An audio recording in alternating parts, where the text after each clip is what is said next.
வணக்கம் நண்பர்களே, நான் உங்கள் ஆர்ஜே அகிலா. நாம் பார்க்க போகும் கதை துரோகத்தில் புதிதாய் பிறந்தேனடா. இந்த அழகான கதையை எழுதியவர் உமாமதி அவர்கள். எபிசோட் 43. கதையின் தொடக்கம். அர்ஜுன், மீரா இருவரும் வெவ்வேறு மனநிலையில் இருந்தவர்கள். எப்போது உறங்கினார்கள் என்று அவர்களுக்கே தெரியாமல் உறங்கி போயினர். மறுநாள் காலை மீரா கண்விழிக்க அர்ஜுனின் மேல் உறங்கிக் கொண்டிருப்பதை உணர்ந்ததும் அவள் மனதில் பயம்தான் முதலில் எட்டி பார்த்தது. அவன் எழுந்து தான் அவன் மீது உறங்கியதை கண்டால் ஏதேனும் எரிந்து விழ வாய்ப்பு இருக்கிறதே என்பதை உணர்ந்தவள் மெதுவாக அவனிடமிருந்து நழுவினாள். சிதறி கிடந்த ஆடைகளை எடுத்து அழுக்கு கூடையில் போட்டவள் தனக்கு மாற்றுடையை எடுத்துக்கொண்டு குளியல் அறைக்குள் புகுந்தாள். 10 நிமிடத்தில் குளித்து முடித்து வெளியே வர அர்ஜுன் ஒன்றும் தெரியாத பச்சை பிள்ளை போல் தூங்கிக் கொண்டிருந்தான். அவன் கேசம் ஃபேன் காற்றில் அசைந்தாடி கொண்டிருந்தது. அதில் விரல் நுழைத்து களைத்து விட அவள் மனம் பலமுறை ஏங்கி தோற்றிருக்கிறது. அதற்கான உரிமையை அவன் கொடுத்ததே இல்லை. அவனாக நெருங்கினானே ஒழிய அவளாக அவனை நெருங்கக்கூடாது. அப்படி ஒரு கண்டிப்புடன் அவளை விலக்கியே வைத்திருப்பான். இப்போது அவளையே மீறி அந்த ஆவல் அவள் மனதில் எழ தூங்கிக் கொண்டுதானே இருக்கிறான் என்று நினைத்தவள் அவன் நெற்றியில் அருகில் கையை கொண்டு செல்ல, உனக்கு எதுக்கு மீரா அந்த வேண்டாத வேலை? அவன் மனசுல நீ இல்லை. அவன் உடல் தேவைக்காக மட்டும்தான் உன்னை பயன்படுத்திக்கிறான். இந்த 8 வருஷத்துல அவன் உன்கிட்ட ஒரு முறை கூட ஐ லவ் யூ சொன்னதில்லை. இந்த ஒரு வாரத்துல 2 முறை சொல்லியிருக்கான். அதுவும் படுக்கையில மட்டும். மற்ற நேரத்துல தெளிவா இருக்கும்போது அந்த வார்த்தை அவன் வாயிலிருந்து வந்ததில்லை. அது வரவும் வராது. அந்த வார்த்தையே அவன் மீனாவிடம்தான் சொல்லுவான். உன்னை விட அவள்தான் அவனுக்கு ஒசத்தி. உனக்கு துரோகம் செய்த மேல இன்னும் ஏன் ஆசையை வளர்த்துக்கிற? கடைசியில நீ தான் ஏமாந்து போய் நிக்க போற என்று அவள் உள்மனம் எச்சரிக்க, தெரியுது, எல்லாமே என் மூளைக்கு புரியத்தான் செய்தது. அவன் மனசுல வேற ஒருத்தி இருக்கிறா, என் கூட இருக்கிற மாதிரி இன்னொருத்தியோட வாழ்ந்துகிட்டு இருக்கான். அதை நினைக்கும் போது எனக்கு என் உடம்ப தீ வச்சு கொளுத்தணும் போல தோணுது. அதே சமயம் என்னையே அவளுக்கு பிடிக்காம போச்சுன்னு மனசு வலிக்குது. அவன் செஞ்ச துரோகத்தை நினைச்சு அவனை தூக்கி போட முடியல. வெறுக்கவும் முடியாம ஏத்துக்கவும் முடியாம நான் தவிக்கிற தவிப்பு எனக்கு மட்டும்தான் தெரியும். சரியோ தப்போ, இன்னும் கொஞ்ச நாள் தான் இந்த வாழ்க்கை. அதுக்கப்புறம் யாரோட வாழ்க்கை எப்படி மாறும்னு தெரியாது.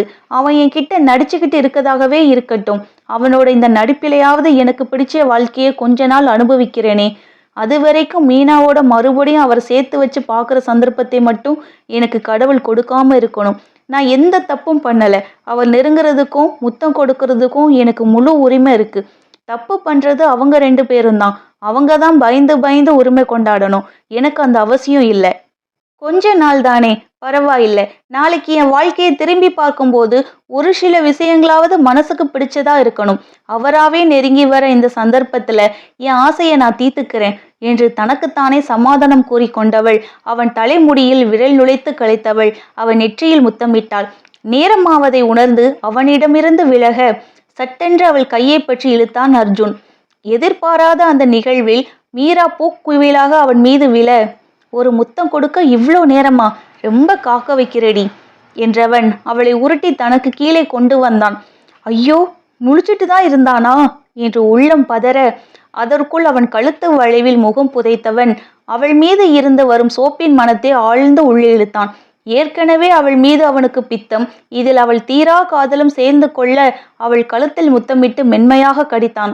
மாமா, லேட் ஆகுது, நான் போய் சமைக்கணும் என்று மீரா பயத்தோடு கூற, போலாண்டி, அதுக்கு முன்னாடி மாமாவை கவனி என்று அர்ஜுன் ஹஸ்கி வாய்ஸில் கூற, அது நைட்டுக்கு பார்த்துக்கலாம் மாமா, பசங்களுக்கு லேட் ஆகிடும் என்றால் தயக்கமாக. ஆகாது, சீக்கிரம் விடுறேன் என்றபடி அவள் ஆடையில் அவன் கைகள் அலைப்பாய அவள் கைகளை பற்றியவள், எக்ஸாம் மாமா, பசங்களுக்கு லேட் ஆயிடுச்சுன்னா அவங்க படிப்பு கெட்டு போயிடும் என்று கெச்சிதலாக கூற, என்னடி ஆசையா வந்தா அணைக்கட்டு போடுற? சமைக்க தானே செய்யணும், நான் உனக்கு ஹெல்ப் பண்ணுறேன் என்றவன் அவள் ஆடையை தூக்கி எறிந்தான். ஹார்ட் அட்டாக் வராது ஒன்றுதான் குறை மீராவிற்கு. நடிப்பாவே இருந்தாலும் ஒரு நியாயம் வேண்டாமா? தண்ணி குடிக்க கூட சமையல் கட்டிற்கு செல்லாதவன் இப்போது சமைக்கிற அளவுக்கு இறங்குவானா? ஒருவேளை அந்த மீனா ஆணும் பெண்ணும் சமம்னு சொல்லி இவனையும் சமைக்கிறதுக்கு பழகி விட்டுட்டாளா? என்னடா நடக்குது இங்க? எல்லாத்துக்கும் ஒரு அளவு இல்லையா? இதெல்லாம் உலக அதிசயத்தில் சேர்க்கப்பட வேண்டிய விஷயம். என் புருஷன் சமைக்கிறதுக்கு ஹெல்ப் பண்ண போறானா? இது வெறும் வாய் வார்த்தையா, இல்ல செயல்ல காட்டுவானா என்று மீரா பலமாக யோசித்து கொண்டிருக்க அவள் இதழை அழுத்தமாக கடித்தான் அர்ஜுன். மாமா வலிக்குது என்றால் நெற்றியை சுருக்கியபடி. வேற என்ன பண்ண சொல்ற?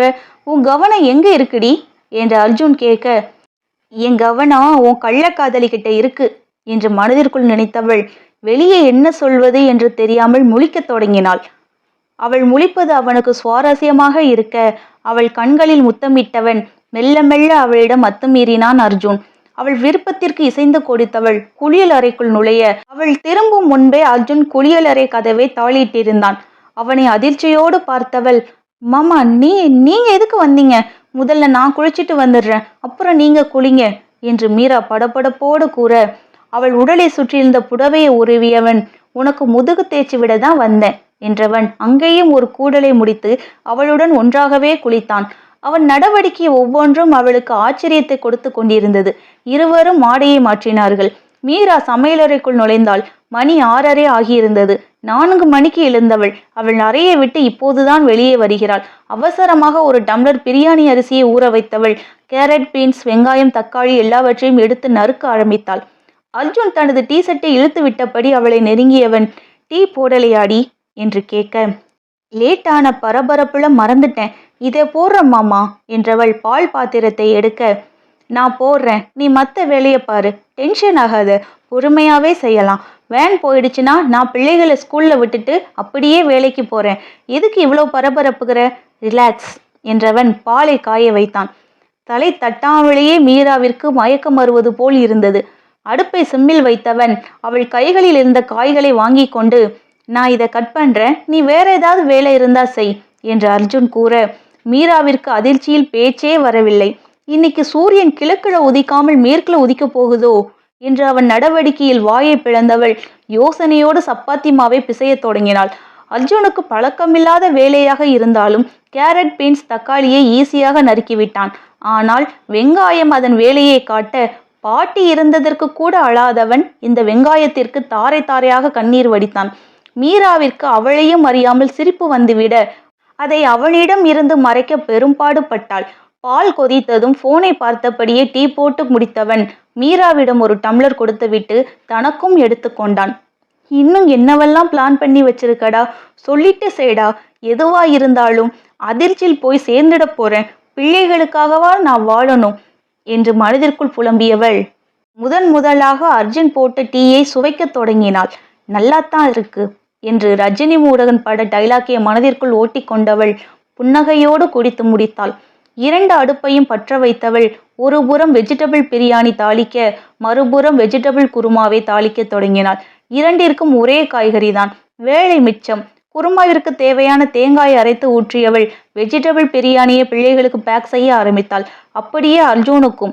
அடுத்ததாக சப்பாத்தி மாவை உருட்ட, நான் உருட்டுறேன்டி, நீ சுட்டு மட்டும் வை, அப்படியே பசங்களுக்கு தேவையானதை ரெடி பண்ணு என்று அர்ஜுன் மாவை உருட்ட, ரொம்ப நெஞ்ச நக்குறானே, ஆப்பு பலமா இருக்குமோ என்று நினைத்தபடி பிள்ளைகளை எழுப்பி ஹார்லிக்ஸ் பூஸ்ட் கொடுத்தவள் வெற்றிகரமாக பள்ளிக்கு அனுப்பியவள் அர்ஜுனையும் கிளப்ப அவள் இடையில் கை கொடுத்து இழுத்தவன், ஹாவ் எ நைஸ் டே பொண்டாட்டி, சாப்பிட்டு ரெஸ்ட் எடு, நைட்டுக்கு சீக்கிரமா வரேன் என்று அவள் இதழை கவ்வினான். மீரா சிலை போல் நின்றாள். அவள் கன்னத்தில் தட்டியவன், பாய்டி, பத்திரமாயிரு என்றவன் தனது வண்டியை ஸ்டார்ட் செய்தான்.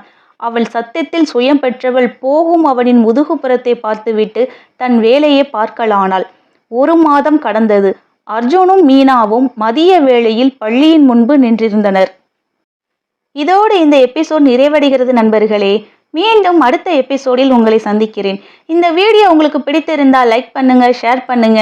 கீழே உங்களுடைய கருத்துக்களை கமெண்ட் பகுதியில் பதிவிட மறக்காதீங்க.